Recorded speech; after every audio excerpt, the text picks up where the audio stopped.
Welcome back to the From Mourning to Meaning interview series, where we're learning how to break through intolerable grief and return to meaningful living. I'm Isabel, and today I have with me Monica Ferguson. Thank you so much for joining us, Monica. I'm so excited to be here. Thank you for having me. Of course, how could we not? So for those of you that don't know Monica, not only is she a mindset coach, but she's a photographer and the host of the podcast World Domination. Yeah. However, there is a story behind how she got to all this. Isn't that right, Monica? There sure is. Yeah.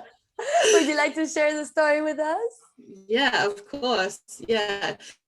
It's so funny because I always quote Steve Jobs when I talk about this, and that thing of you can't connect the dots looking forward, because I never would have predicted this was my life. Like I never would have believed it, not even close. So basically, let's go back in time to like 2013, 2014. I was working in mental health as a support worker. So I'd been there for like 4 or 5 years. I was studying in the background. So I sort of thought, I'll be a psychologist or a counselor and I'll save the world. And, you know, that'll be my thing. Like I always loved people. But in this job, I was so burned out, like completely burned out, because it's so demanding. You get paid nothing and not valued. I mean, that was my experience anyway. And I worked for the biggest provider in the country, in New Zealand, where I'm from.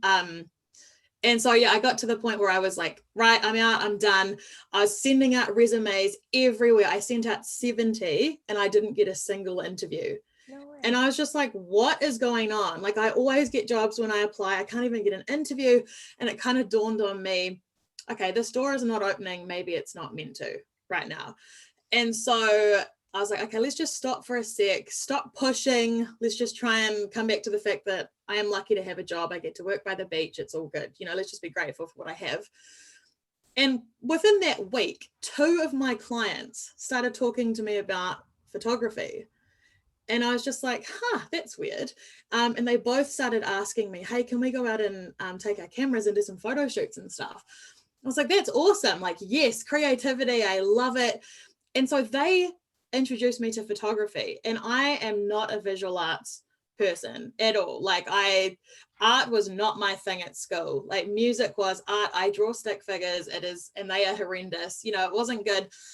And so I ended up, there was this one moment where I was up in New Zealand on this beautiful lookout, and there's the sea and this island and a sunny day, and my client hands me her camera and she says, do you want to have a play with it? I was like, oh yeah. So she put her camera in my hand, and I swear to you, it was like this lightning bolt hit me. And I looked at this camera and I was just like, whoa, like, where have you been all my life, kind of thing. And it just turned something on in my head. It was just like that. I just knew, like, there's something here.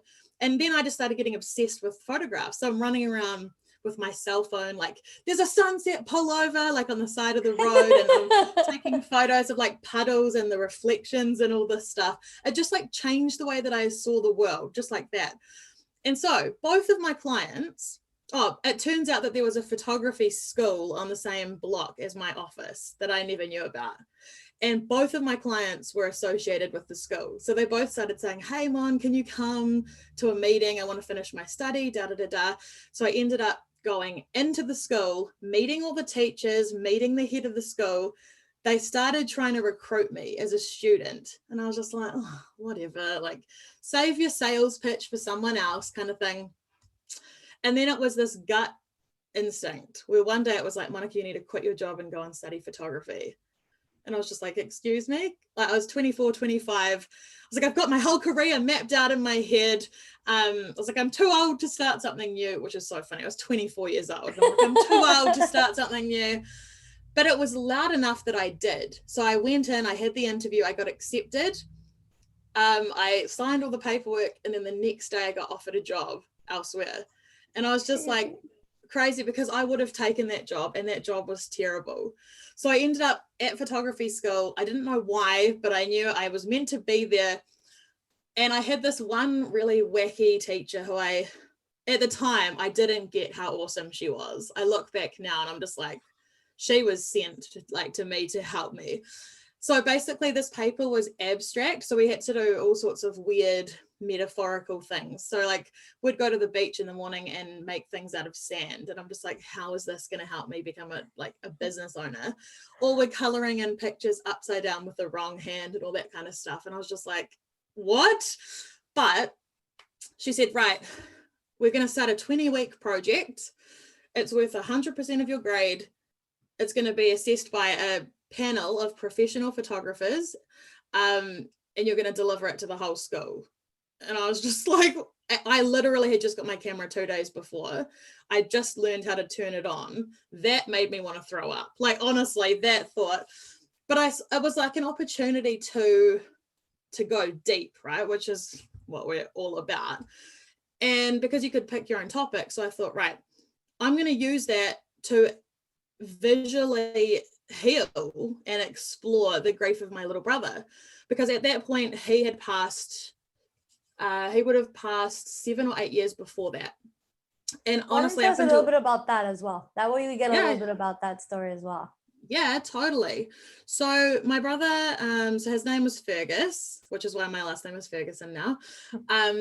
So he developed epilepsy when he was really little, like 2 years old. And it was kind of being managed. It wasn't great. Like they were putting him up on a lot of medication and that kind of thing. But basically he was in England on holiday with my parents, and he had this big seizure in a train station. And he said, I'm going to have a seizure, which was normal. And then he just didn't wake up. And it was this crazy thing though. And we're actually so grateful for the way this played out, because there's no doubt in our mind that it was his time. Like, you know, it wasn't like we can be angry. It's not like a drunk driver hit him or something that could have been prevented happened. It was like all this happened in the bathroom. There was a surgeon in the train station right there who started CPR like immediately. And so he had a surgeon with him right from the moment. And then, you know, the ambulance showed up and they went to hospital and everyone did everything they could. And he just didn't wake up. He didn't start breathing again. And yeah, so that was 2007. And yeah, pretty much I would say the worst day of my life thus far. We can always hope. No, I'm just kidding. I can't imagine a worse day ever. Like, and because my mum and my stepdad stayed in England for a couple of weeks. So I was in New Zealand by myself trying to figure out what to do. Not even knowing where to go or where I fit in or any of that stuff. You know, it was just like, what do you even do? Like your whole world just crumbles. Yeah. Definitely. And yeah, and so being able to photograph this stuff was so useful in helping me release a lot of stuff. And there were so many things that happened in that process, where the big one was that I felt really unseen. Like it seemed like my parents got all the attention, and because I was just a sibling, it's like I didn't count, or my feelings didn't count, or they weren't as important. And so all the cards and the flowers and things that arrived were for my parents. And I was just like, are you serious? This is like my best friend, you know?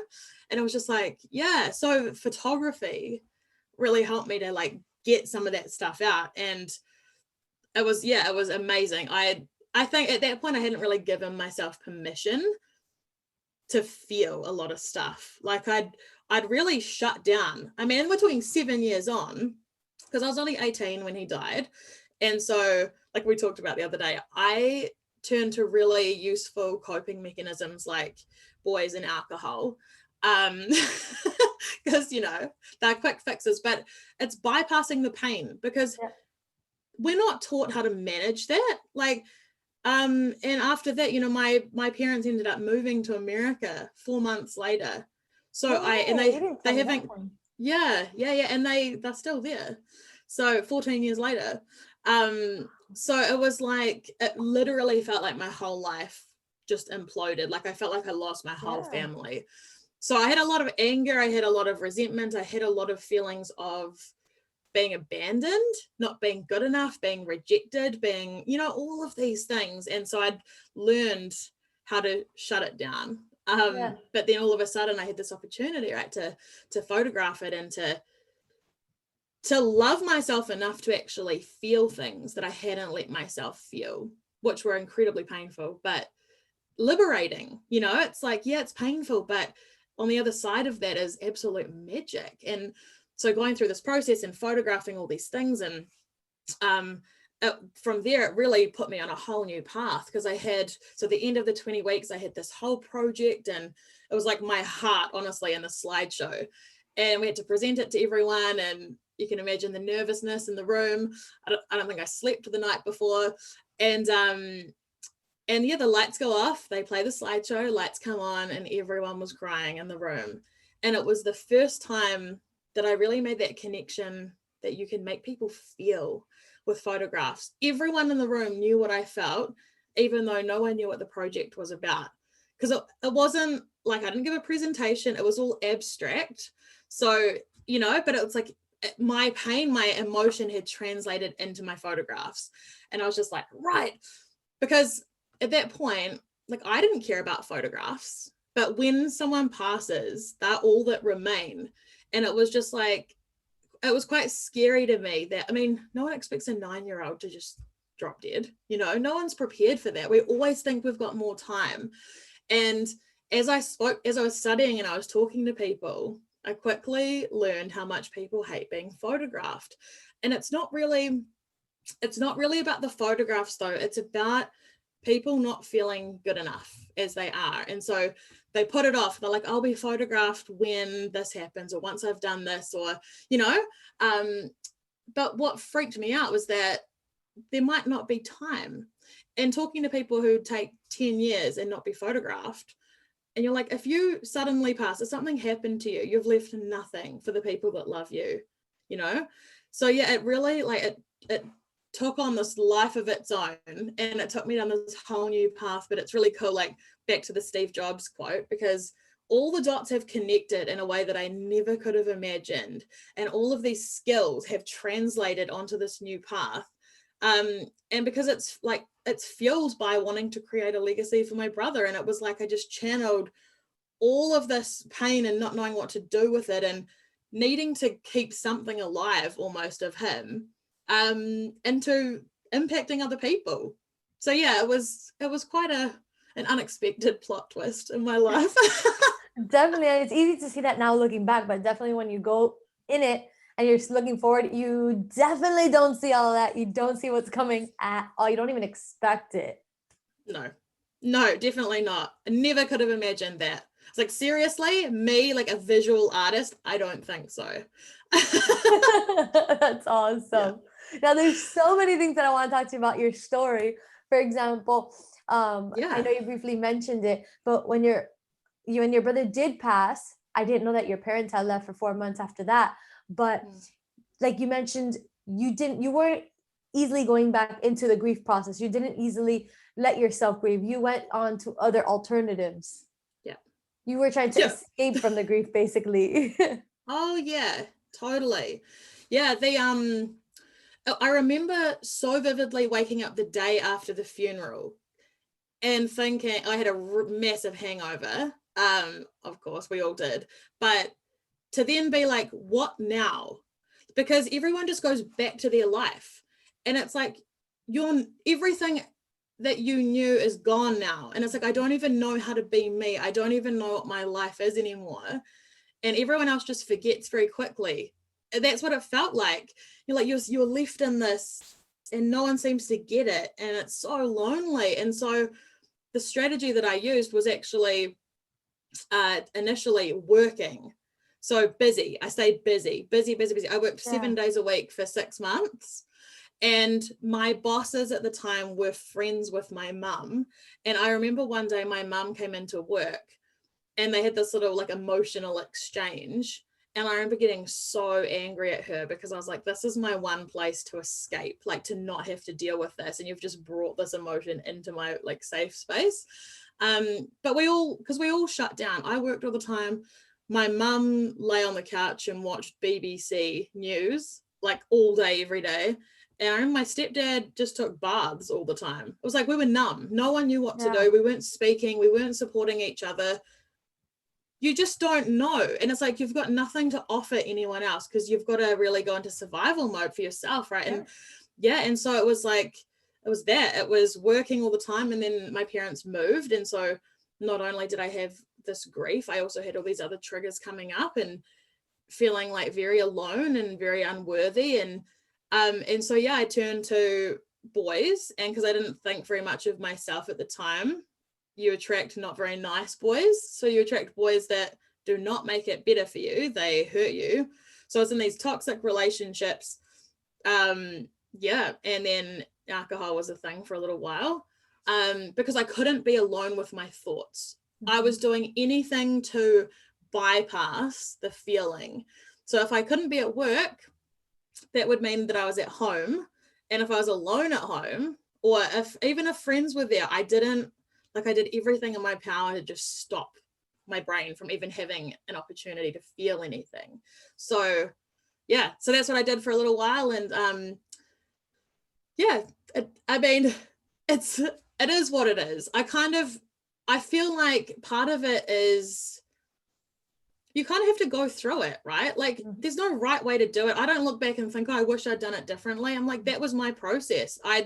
That's how I did it. And the way that it unfolded led me to finding positive things eventually. And it's like, there's no right way when your whole life is crumbled around you, So definitely. Yeah. I think it's so easy for someone to say what you should do, but when you're in it, that's not what you're thinking at all. You can't even think. It's like you said, you have people around you that are going through the same thing, and you can't even support each other sometimes. It's so hard. You're basically on survival mode. Whatever comes first, run away from the thoughts. It hurts too much. Just no, you don't want to even process it.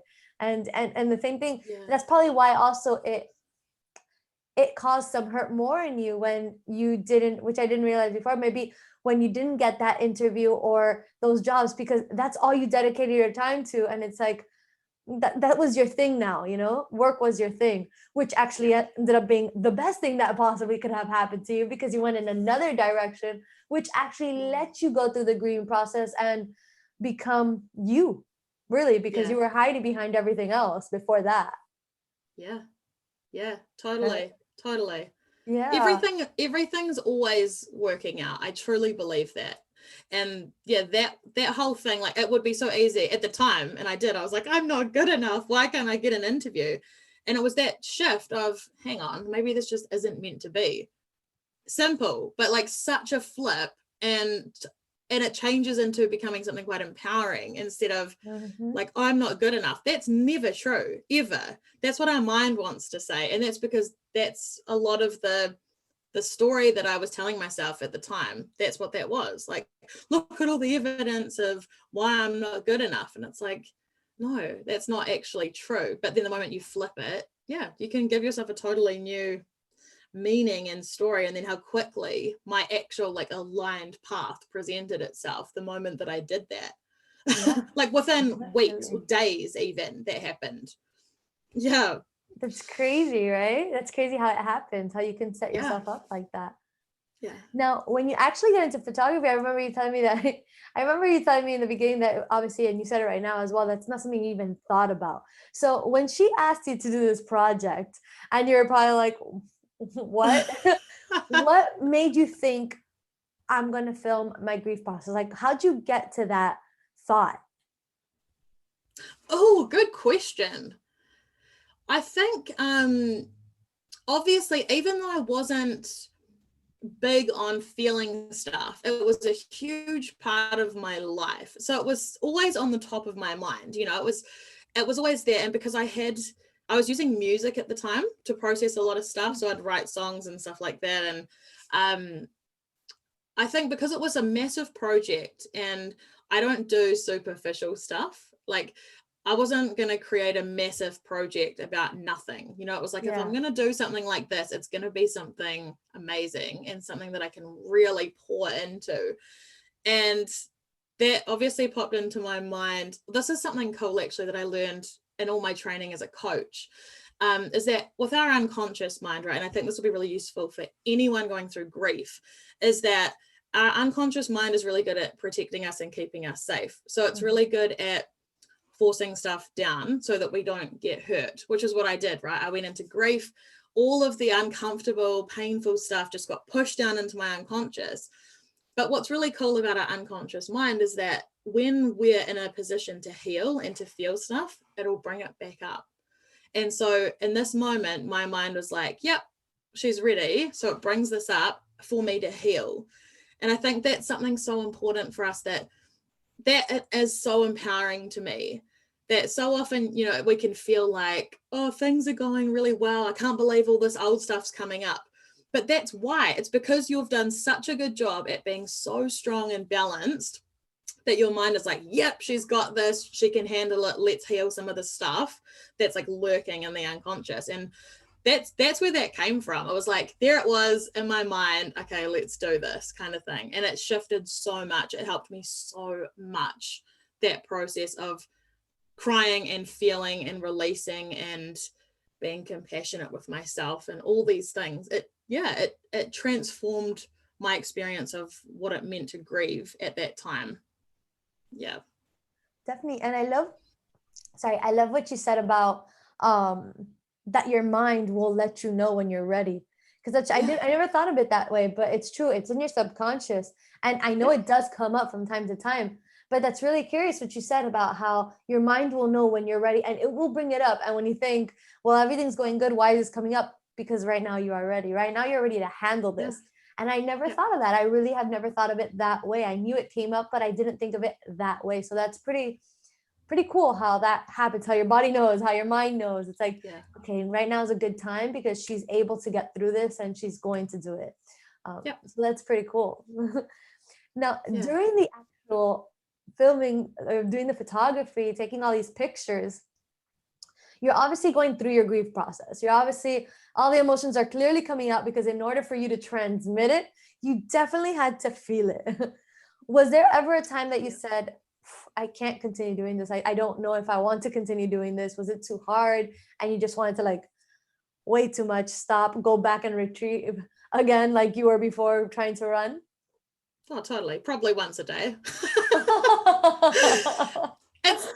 It is what it is, right? And this is the thing too, I think, with the unconscious mind. It has one job, which is to keep us safe. And feeling really raw and painful stuff isn't good in terms of our survival and stuff, right? Because it's like being vulnerable, well, it's an amazing tool for us to connect with each other. What I was doing was like bearing my soul to everyone in a way that I'd never done before. And that also was where some of that fear was coming from. Like, it was so raw. It was like the deepest parts of my soul, and I was just putting it on display for everyone. So absolutely, there was the doubt that I wasn't good enough, the doubt that I wasn't a good enough photographer, the doubt that my story wasn't interesting enough or powerful enough, or that I wouldn't be able to tell it in a way that did it justice. All of these things. Like, and then because I also incorporated his best friend and his girlfriend that I found, and so dealing with them and wanting them to feel like I knew what I was doing and wanting to, you know, make them happy as well. It's so much to think about. And absolutely, it's the thought of them being judged on something that's so powerful and so personal. I didn't like that. And that's actually one thing that stuck with me in terms of art and our story and stuff, is how subjective it is. I don't like that we would ever criticize or, like, you know, scrutinize someone else's subjective experience. I don't think that's okay. I think art is so awesome because it's so personal. So all of that stuff, all of that came up. That's awesome, because it's kind of like so you're going through your grieving process, and there's always those motivating factors, right? The thing that keeps you pushing you, whether it be children, whether it be responsibilities, whether it be schoolwork that tells you you have a deadline and you said you were going to do that, so you've got to do that, right? But these are the things that keep pushing you forward. And at the end, it's what's as much as we hate these things, because not hate these things, but hate that we have these things, because sometimes we just want to quit. They are what pushes forward. At the end, we're actually thankful for it, because it's what's helped us get through it, right? But it's crazy. So you had this, like, you didn't even change. You stuck with it. You said, yes, we got to do it. You got through it. Everyone was totally touched.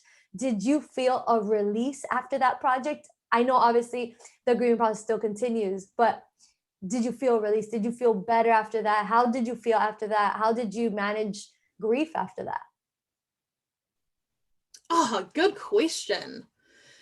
It gave me a renewed sense of purpose. So like in saying that, it's so, grief is so random because like for the first 11 years or 10 years after he passed, like a week leading up to his anniversary, I would get sick every single week. I'd get so sick, or I'd be really emotional and I wouldn't know why. And then I'd look at the calendar and I'm like, oh, it's like your body remembers this stuff. Yeah.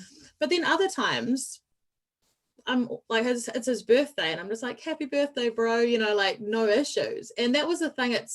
It's not logical. There's nothing logical about it. And so I had this awesome project that I could use as a way of honoring him. And that helped me a lot because I wasn't helpless. It was like, I wasn't just at the mercy of my emotions. Yeah. I got to do something to actually build, and it connected us. And so like when I changed my last name to Ferguson, and when I came to name my business, and I'd go to all of these events and business events, and I'd have to stand up and say, hi, I'm Monica Ferguson, Monica Ferguson Photography. It was always like I could feel him there, like Monica and Fergus Photography kind of thing. So that helped me so much to have a purpose. I don't know how I would have coped otherwise. If I was just watching his anniversary roll around every year on a calendar, just missing him, and it was never my style. I was always going to do something with it. So I think that's the big way that it changed. It's like I took his life and his legacy, which was for me really to live. That's what his legacy was. Like I used photographs because I want people to create that legacy for their loved ones. But really what I was doing was empowering people to live. And that's where it really expanded from there. Because the thing with photographs is that you can show people who they actually are, as opposed to the version they see in their own head. And so what you're really doing is showing people that they're enough. And so they get out of their own way and they stop limiting themselves and doubting that they're good enough and stop playing small. And so that's what I feel like his legacy was, to live. And so the more that I can live, the more good that I can do, the more impact I can make. That to me is his legacy. So it's like I just channel all of it. And I feel like I'm doing it for him and me. So yeah. Yeah. Awesome. Yes, definitely. So not only were you releasing the grief through his photography, or through your photography of your grief, but then after that, you were still able to use his life to give you meaning, to give you purpose, to continue and to touch other lives as well. So it wasn't just a project. This is like an entire life-changing moment, right? And you're using him, his name, his life. You're honoring that through everything you are doing to help others as well. Totally. Yeah. So that's awesome. Yeah, it feels like my calling. That's what it feels like. Like I said, I think everything happens the way it's meant to. And so it's like he came in and he activated this part of me that I didn't even know was there, and that will live on forever, And so, yeah, that's kind of how I feel. Like it's like that whole experience put me on this whole new path that I don't even know what would have happened. If he had never passed away, I don't even know how different things would have turned out, Definitely. It's true. It's so true. I mean, it's hard to say because, for example, I say the same thing with my father. My father passed a month after I turned 16. And sometimes, I mean, it didn't happen in the beginning, obviously, but now I look back and I think of all the things that happened because of that and who I become because of that.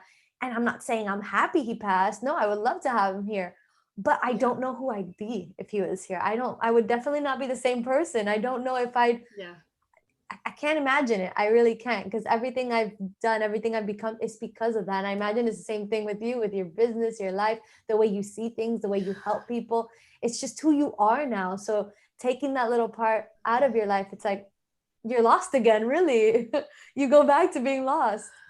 Yeah, there is something so beautiful that happens, I think, for all of us when we go through an experience like this, and it's empathy. We develop such an empathy for other people and their pain. And I also think, so I had this experience, my very first wedding that I photographed, they booked it for like a year out, And I got a phone call from the bride, and she said that her dad had been diagnosed with terminal cancer, and they wanted to move the wedding way up. And at that point, like, I was not ready. Like, I'm still in school. I'm like, oh my gosh, I thought I had a year to prepare. They moved the wedding up to a Saturday, and then he passed on the Tuesday before the wedding. Oh. And I remember this moment so well, where I was sitting in my car outside the bride's house, and it was like the family house where he had lived and where they'd grown up. And I knew that inside was the bride whose dad had just passed, you know, who wasn't going to be walking her down the aisle, and her mum. And I remember sitting in my car and just thinking, and like giving myself a real pep talk, but also realizing that I was so grateful that it was me, because I could handle that. Like, I wasn't going to be awkward and weird and run away and not know how to act, because I had worked in mental health for 5 years. I had experienced grief myself. I wasn't going to stand there and try and fix it. And, you know, I was going to do my very best to honor his memory and all the photographs, and to just be there. And right at the end of the day, I remember her saying to me on the dance floor as I left, she was like, "You've made this day so beautiful." And I remember that was one of those moments in this career where I thought, wow, I can do this. Like, I can actually do this, you know.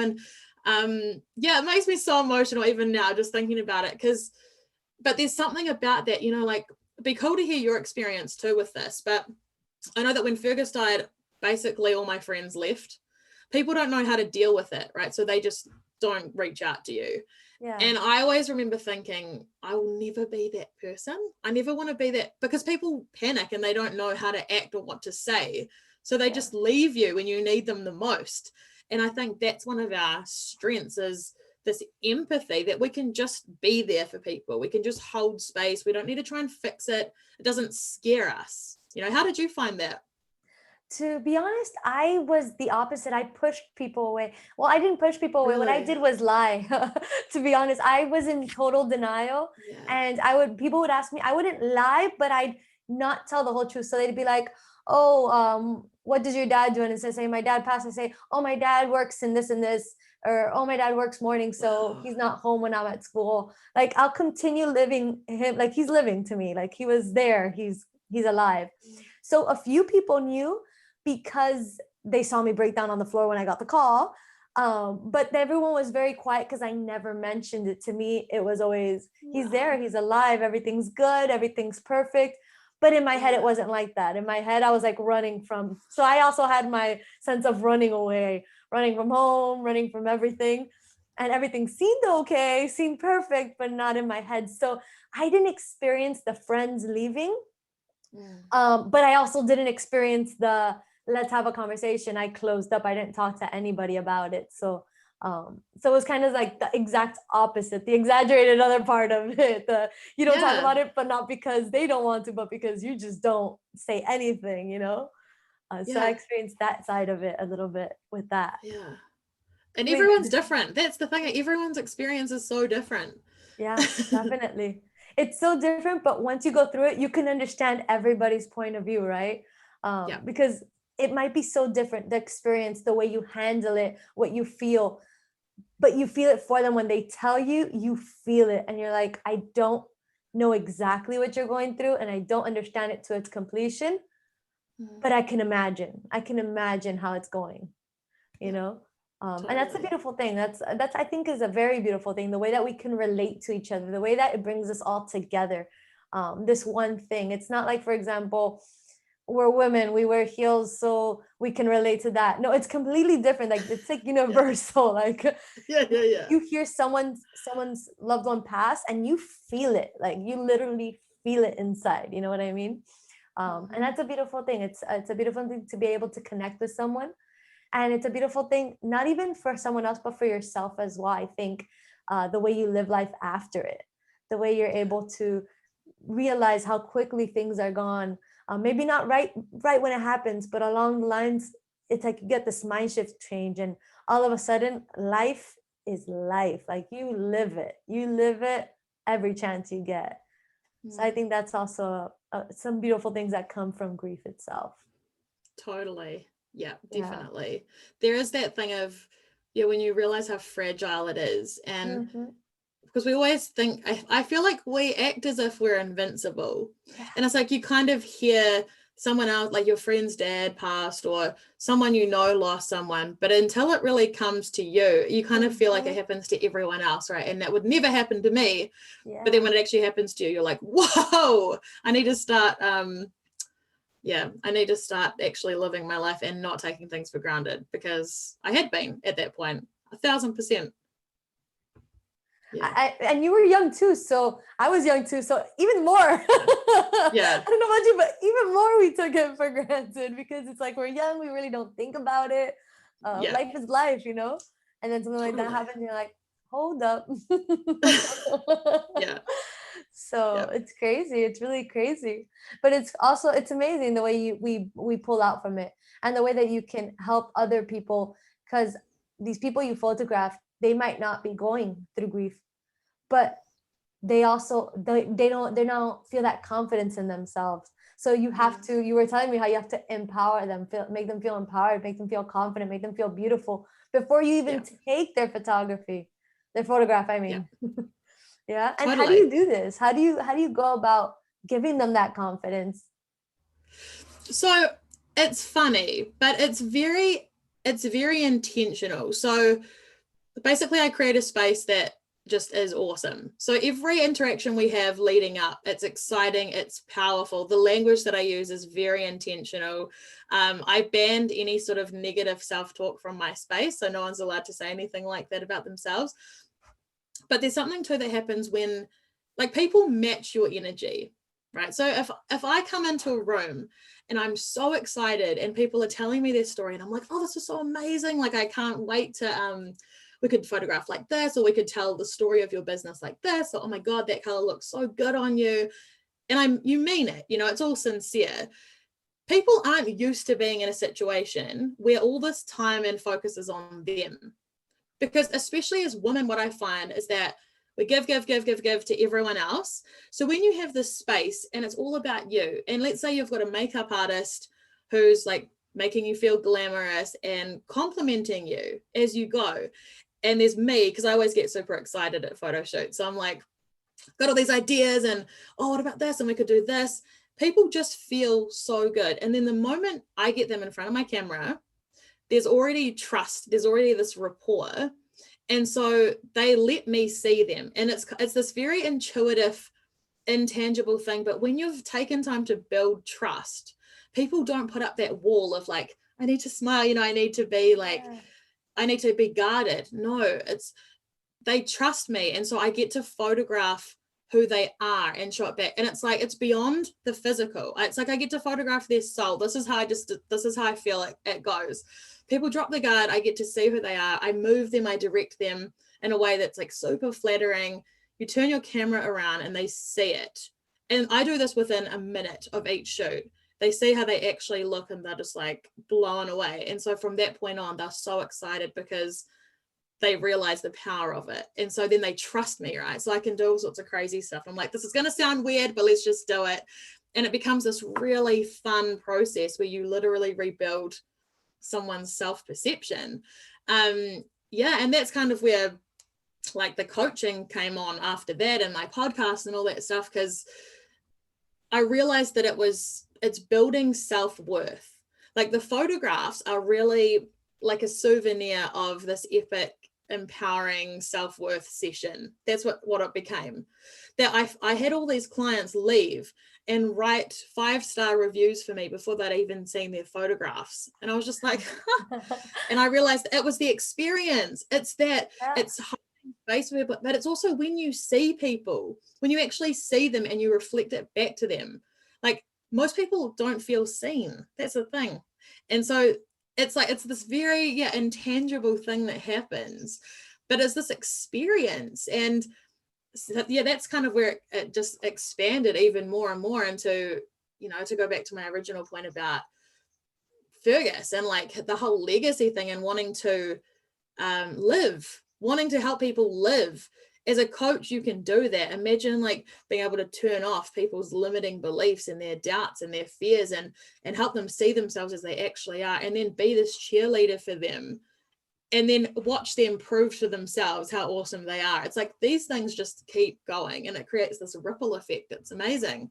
So yeah, it's nothing to do with how we look. It really isn't, which sounds so funny as a photographer, but I'm really not photographing the outside. It's just, nah, it's just the shell, you know, it's just the shell we're in. Definitely. And I want everyone to realize again that this all came from your grief. This all came from that. This was your way of letting things go. So it's not just, not everyone has the same process.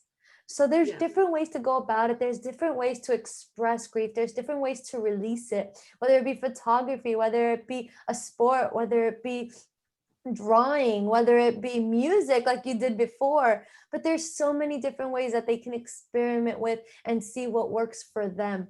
And even more than that, even after all of that, even people that don't go through grief or do go through grief, because I think everybody goes through grief, obviously not the death of a loved one, that's people, everyone goes through that, but not at the same time. But everyone goes through the grief everyday life. Everyone has some sort of loss.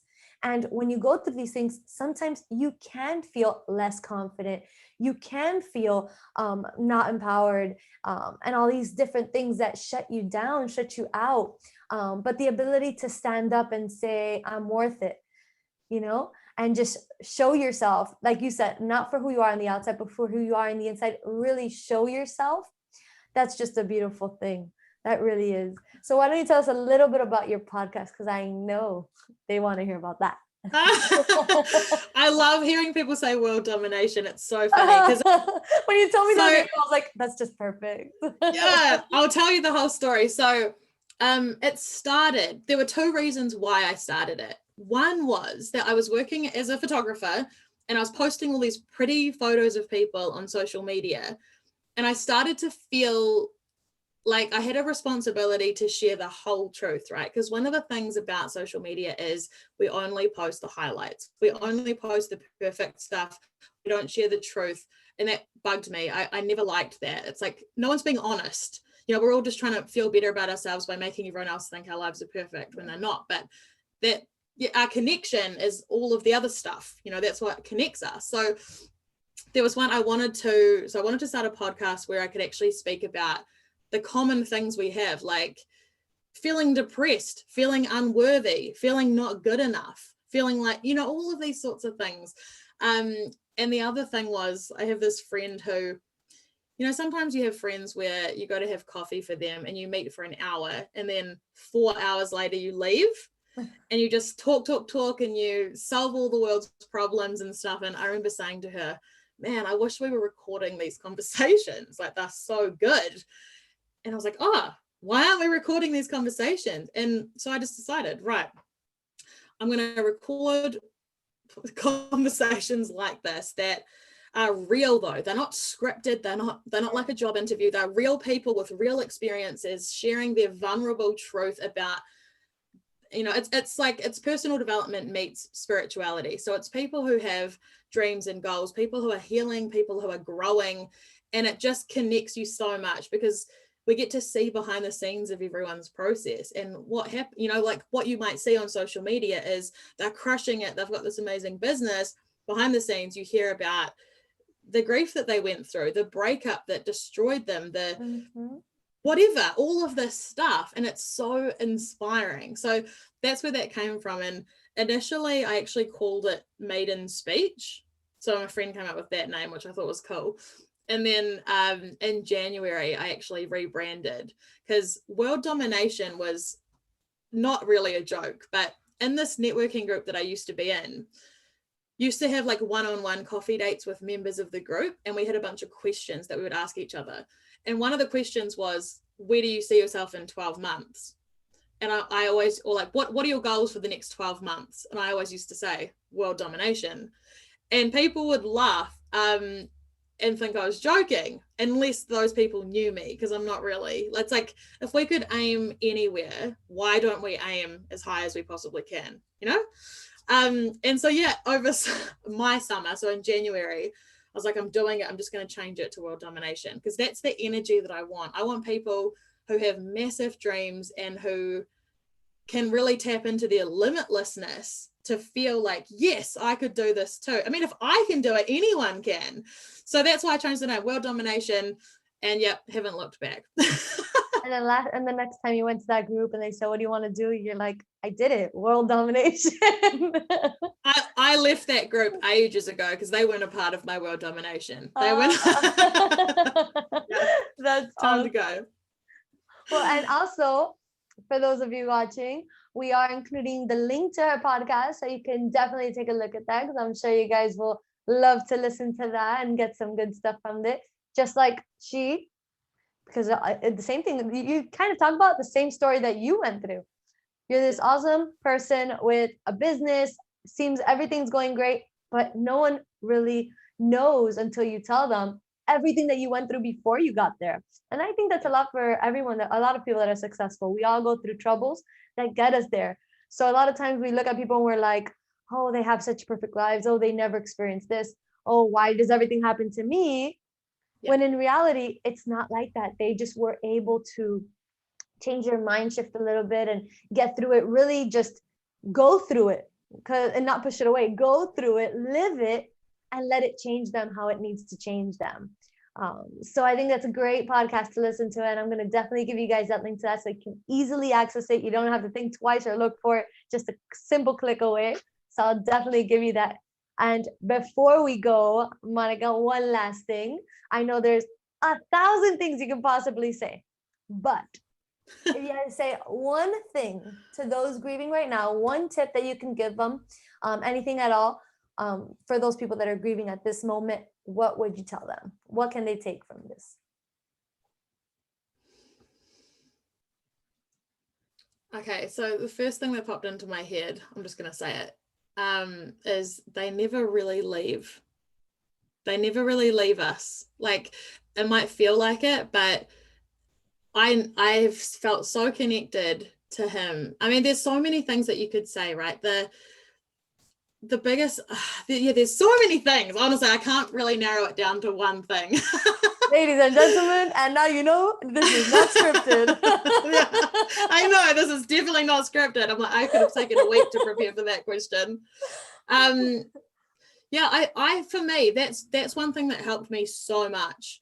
And it obviously depends on everyone's individual beliefs about things, but I do not believe, like, they live on through us, but I just don't believe they're gone. And I think that's one of the things that it feels so permanent. At the time, you're like, oh my gosh, this person is just gone forever. And I'm like, I don't think that's the case. But I also think that, I'm going to break your rules and just say, for in the thick of it, when we're grieving, to be so compassionate with ourselves and not rush the process, not be like, I should be over this, or I should be doing better, or I should be stronger. No, you shouldn't. Whatever's coming up for you, have the courage to feel it. Like, have the compassion towards yourself, that if you need to cancel all of your plans and to go to the beach for a week, then do it. You know, if you have no obligation to anyone else, there's no time frame on this. If 20 years later you're still watching a movie and bursting into tears, then that's totally fine. Like, that's the depth of your love, which is beautiful. And I think that's the thing. I definitely know I had friends say to me weeks after Fergus died that I should be over this by now. They actually said that to me. They weren't my friends after that. You know, I obviously removed them from my life, but it's no one else knows our experience. Mm-hmm. And I was so hard on myself to get over it, to keep moving forward. And I wish that I'd held space for myself so much more than I did, you know? Yeah. Definitely. Yeah. Well, I'll let you go with those two things, because those two were really good. But it's true. Okay. It's definitely true. We definitely need to give ourselves some love and some understanding of everything we're going to, and just let us go through it and accept it, right? Just accept it and go through it. And it's true, they never do leave us. They live through us. Everything we do, we think of them, we say their name, we remember them. And I think a lot of people fear that sometimes. They fear if they're not grieving. And by grieving, I mean grieving like the anger, sadness of the death, that they forget about them. And that's really not how it goes. You really do remember them. in everything you do, you remember them. Yeah. So that's beautiful. It is. Awesome. Well, thank you very much for joining us, Monica. I'm sure the viewers had just as much fun and just as much enjoyment listening to you as I have. I really appreciate you being so open, not only with your story, but how you felt, what you went through, everything. I really appreciate it, and I'm sure everyone else does. So thank you again for joining us. Oh, my pleasure. Thank you so much for inviting me. And honestly, thank you so much for creating this. It's so beautiful and so needed and so powerful. So well done. Well done. Thank you. Yeah. Thank you very much. I appreciate that. And thank you guys so much for being a part of it, for watching From Morning to Meaning, the interview series, and for taking as much of it as you need from it. We hope this helps you, and we'll see you again tomorrow for another interview. Bye, guys.